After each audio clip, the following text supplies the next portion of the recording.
Greetings. My name is Michael Miller. This is the Michael Miller trademark training video out to you because you're watching. It's live on YouTube and it's meant for Michael Miller Pilates licensed affiliates, the Core New Core, and anyone interested in surviving as a Pilates instructor.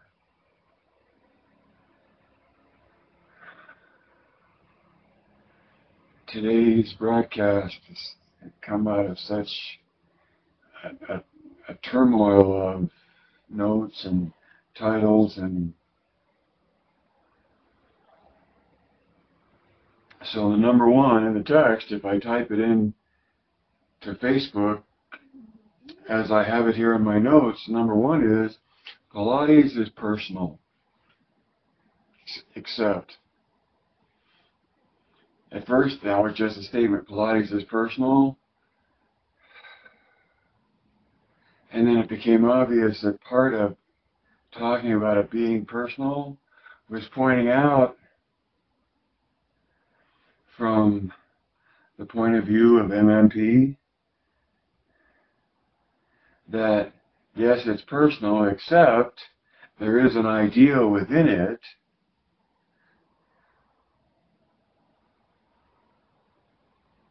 before it ever comes to your personalization of it. Okay? So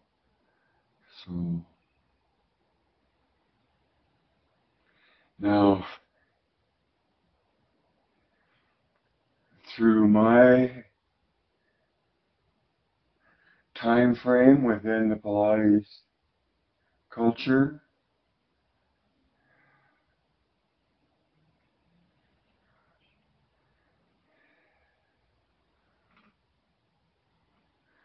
Pilates has always been viewed, I think, as something very personal because it's only what you make of it, and what you make of it is only part of the unique blend of what you get out of absorbing different parts of the tradition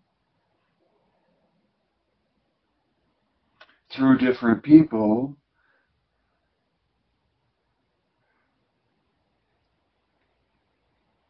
without there ever having to be an idea about it, right? Or that it has something in and of itself, and that's the issue. So the title of number one, Pilates is personal, started out as Smarty Had a Party. Have you ever heard of that one, Smarty Had a Party? I heard it a lot growing up from my great-grandmother reacting to young grandchildren. She had like 9 of them, and I think my encounter with it was an admonition from a matronly, loving grandmother, great-grandmother, saying, well, Smarty had a party, because I was bragging or somebody was bragging, and the saying goes, Smarty had a party and nobody came but Smarty. Smarty had a party and nobody came but Smarty. And I'm going to share that story with you to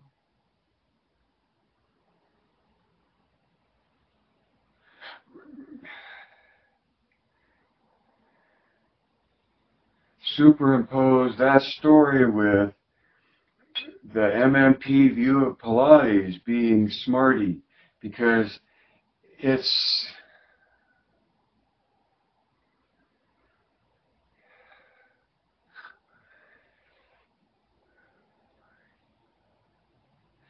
being smart. And unfortunately, being smart or being a smarty, see, it's tough to put my handle on that as imagery and how MMP fits into that. But it's not surprising that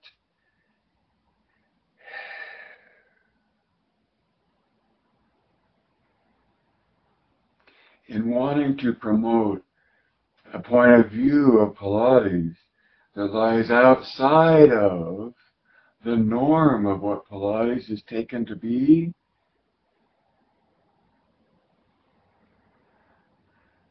that it's not unexpected,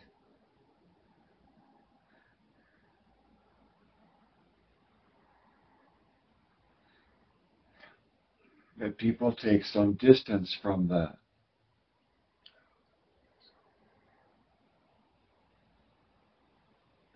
So Pilates is personal, and it's very subjective. The more you get to know it, the more subjective you realize it is.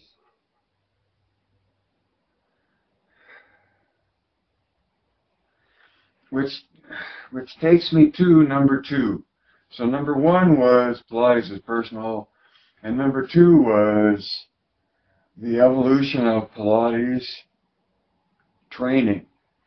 That's social media, somebody's speaking on the evolution of Pilates training. And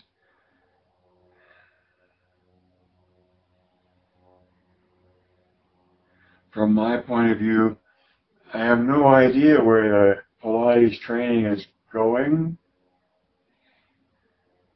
other than I have a pretty good idea is not going anywhere near acknowledging an ideal within the original work, right?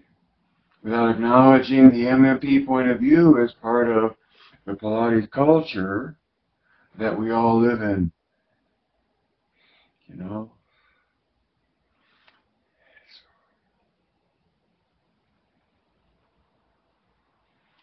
I traveled and I came to find you, or was looking for you and missed you, because of my view of Pilates that I wanted to share with you.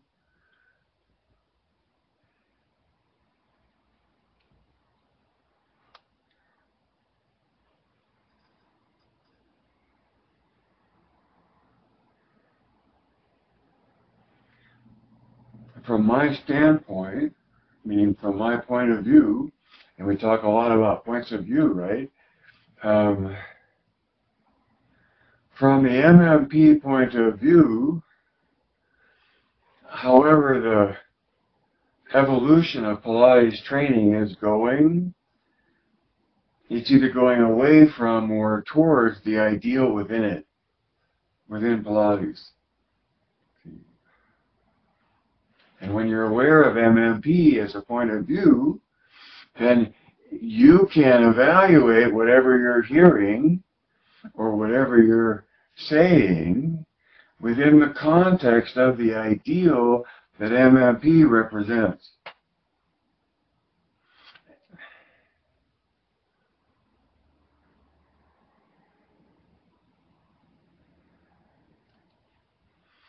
So title number 2 is almost titled a quote from Hamilton to Jefferson, something along the lines of, "Your people is a monster." So it's the collective noun of your people, like this group of people, but is collectively referred to as a single entity in the verb is a monster. So it's this group of people is a monster.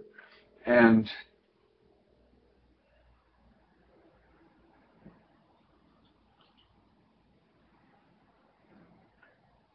humanity is what it is, and it exists across a spectrum.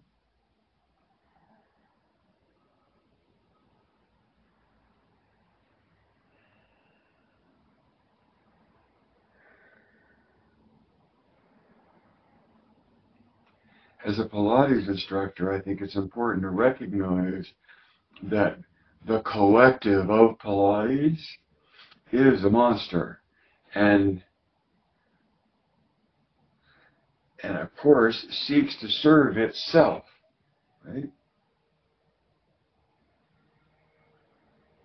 The more you're aware of it and how it serves to seek itself or serve itself, the more you can work within those scenes, ideally, and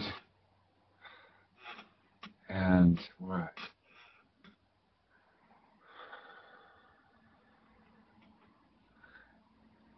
and be able to be a Pilates instructor the way you would like to be one.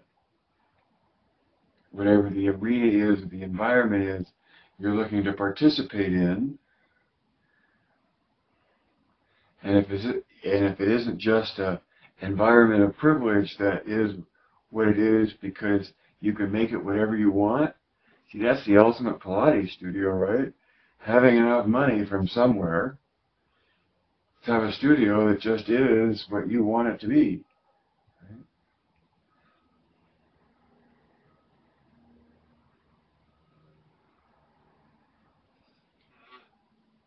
So in the same breath of surviving as a Pilates instructor, by recognizing that your public is, or the Pilates community is, a monster in its characteristic actions as a collective, you're that much closer to being able to survive, being aware of the nature of that culture.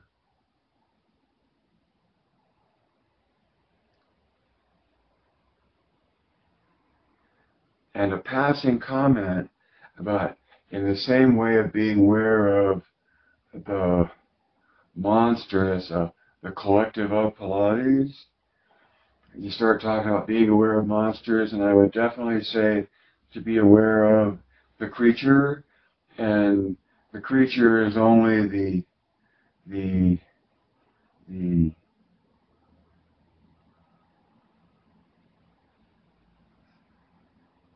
that which enslaves you by debt. So debt is the creature. Beware of the creature. Beware of the creature. Beware of being in debt. And beware that the motivation behind the debt, behind wanting you to be in debt, robs you of your choices of being who you choose to be.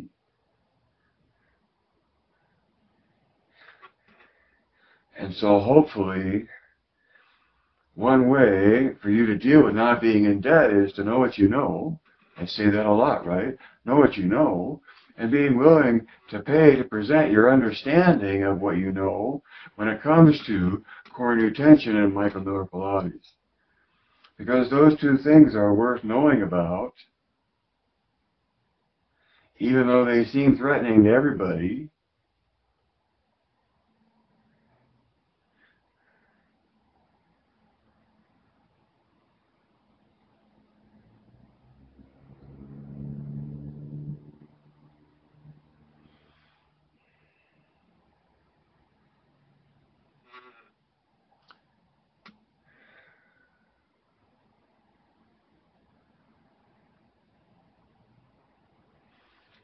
So, in my summary, know the difference between points of view and facts. And so, to me, the fact of the ability to create oppositional rotation between axes, and I'm demonstrating it there between shoulders and ears, the ability to intentionally engage your body or musculature to make oppositional rotation between two axes, and that resulting tension occurs, right, and gives sensational feedback like alignment, and because you're more uniformly engaged, you feel lighter in space because you have more musculature engaged. So core new tension is the means to uniform engagement. And to me, that's a fact. Now, Michael Miller Pilates is a point of view.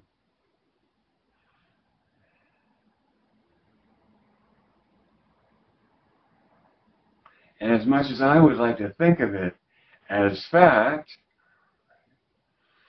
there's a whole spectrum of point of view, and there's a whole spectrum on interpretation of facts. But as a Pilates instructor, and if I want you to survive holding up my work or using my work to help hold you up or help nourish or organize or give perspective to how you instruct,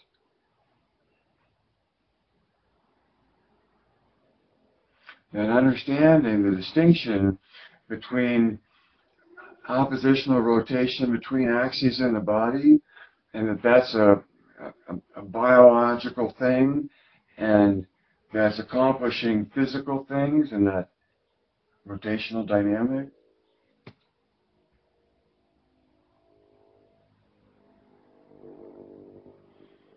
Core new tension just is or it isn't, and it's up to you to see how far you run with it, to see what it means throughout the rest of your body. Meaning, if you can assimilate core new tension, and it's that pulling of the ears back away from the front that gives you the stretch from the back of your neck at the base of your atlas, through your throat, down your sternum, which is going the other way, right?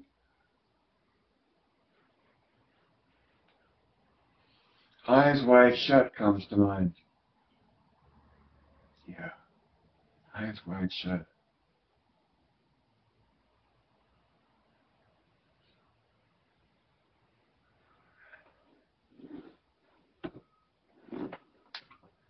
I'm just grateful that I've gotten to be here today in this moment to go live with you, and my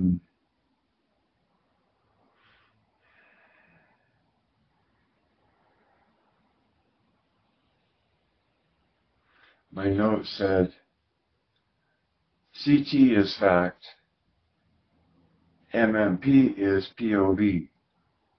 Because POV are the letters for point of view. So CT is fact.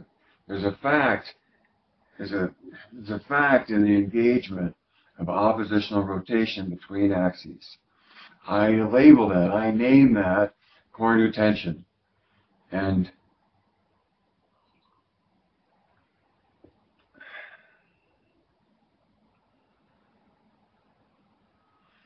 it'll help you as an instructor if you have a sense that there's a distinction between how the body works and the whole point of view of MMP versus any other point of view. And so see, when it comes to the evolution of Pilates training, that'd be interesting. I think that how has it evolved?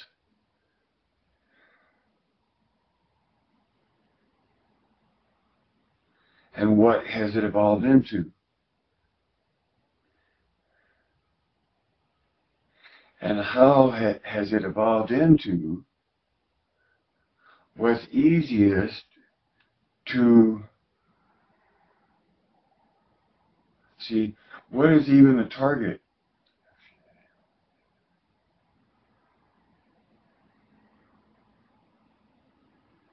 How much of the structure are tolls for the sake of tolls rather than destination?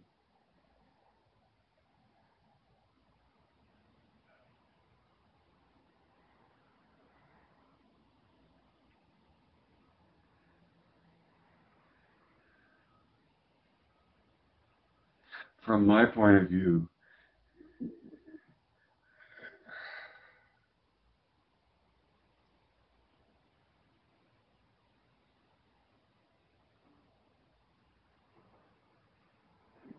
the pressure from the tsunami wave of Pilates fashion will press everyone to higher ground, metaphorically speaking, and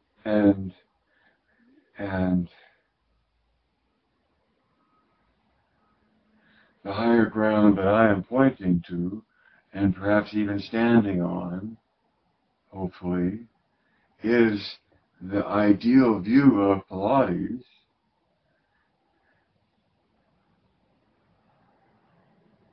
known as, represented by, the known as Michael-Miller-Pilates. You know, what is Michael-Miller-Pilates? That's an ideal view of Pilates.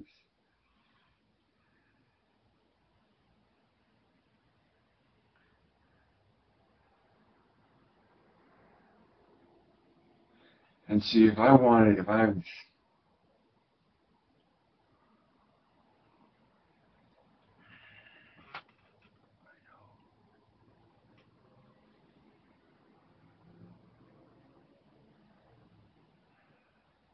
perhaps adulthood is being able, or the time when you decide for yourself, and then, you know, you suffer the consequences of your decisions, or reap the benefits of them, right?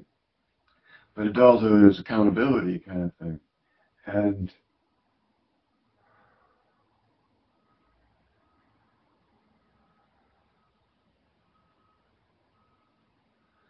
where I was headed with that is that to survive as a Pilates instructor means knowing what that means, at least through one point of view, so clearly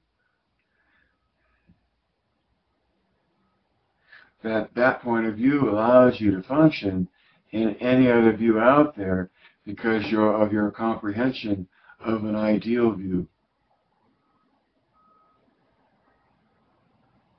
Doesn't mean you have to be ideal, and it doesn't mean you can't be a, a reenactment specialist.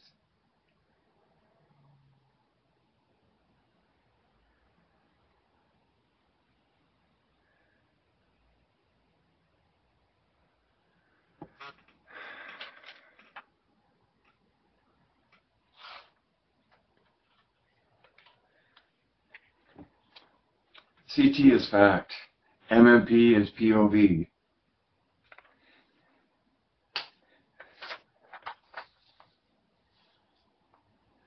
I just don't know.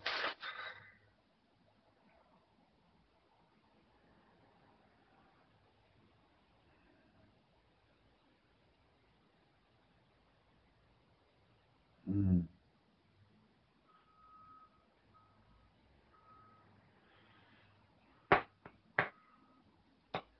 As a presenter or making the invitation to speak about Michael Miller Pilates and coordinate tension,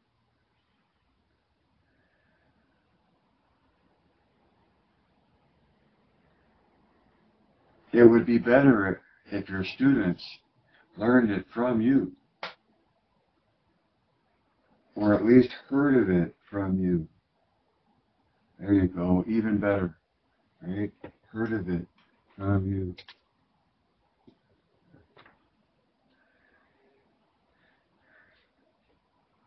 See,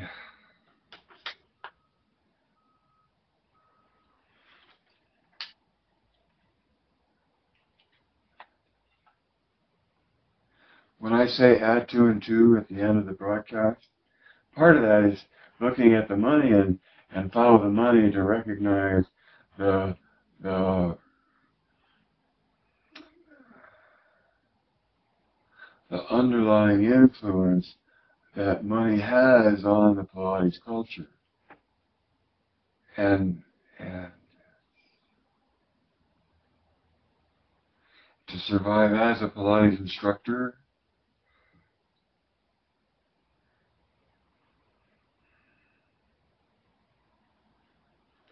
for whatever associations you have to belong to, at a minimum, to participate in the arena that you want to participate in, given the minimums of those, right? And perhaps even add in 1 or 2 or 3 other programs you've put yourself through.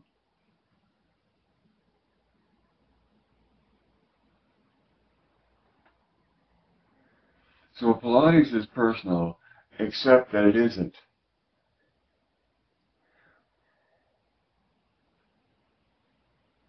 And I say that because of my point of view that there's an ideal within Joe's original work, And from within the point of view of the ideal being what it is, regardless of how personal it is to you, and whatever you make of it out of your personal interaction with it,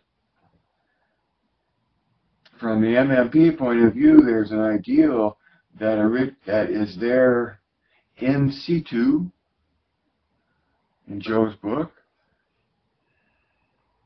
that makes its own point intellectually and experienced sensationally,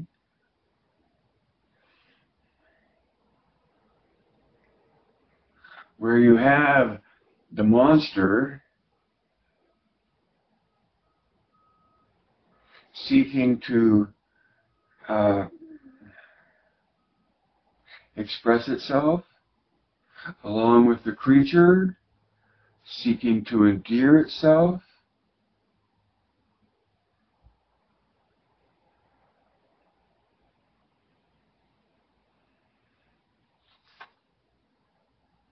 Okay.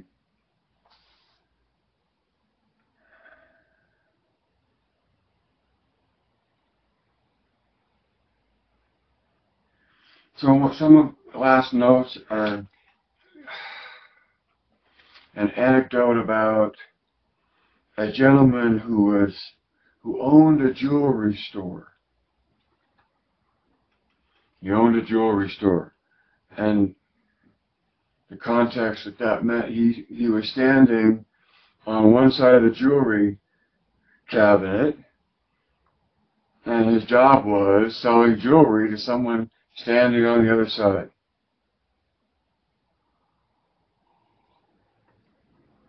And his quote that I always remember is, "Know before whom you stand."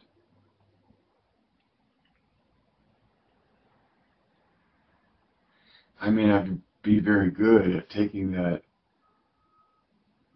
advice, but I think it's good advice to know before whom you stand.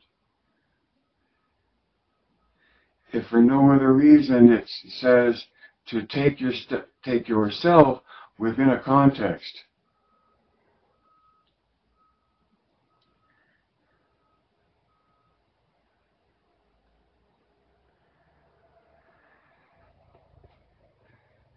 So I'm saying know your audience, and in the very next note saying all you can do is broadcast.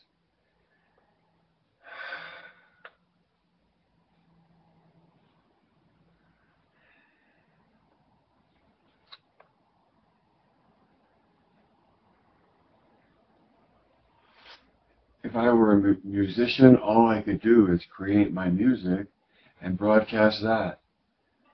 I'm a Pilates instructor, and so all I can do is, as a teacher, is to broadcast what I have to teach about Pilates.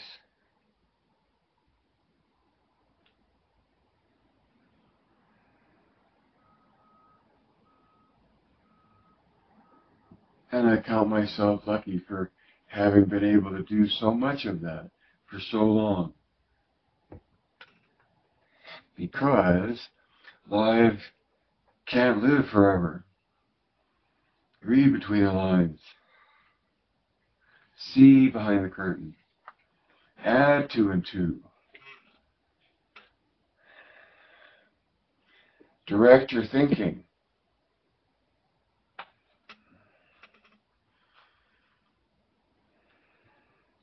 Geist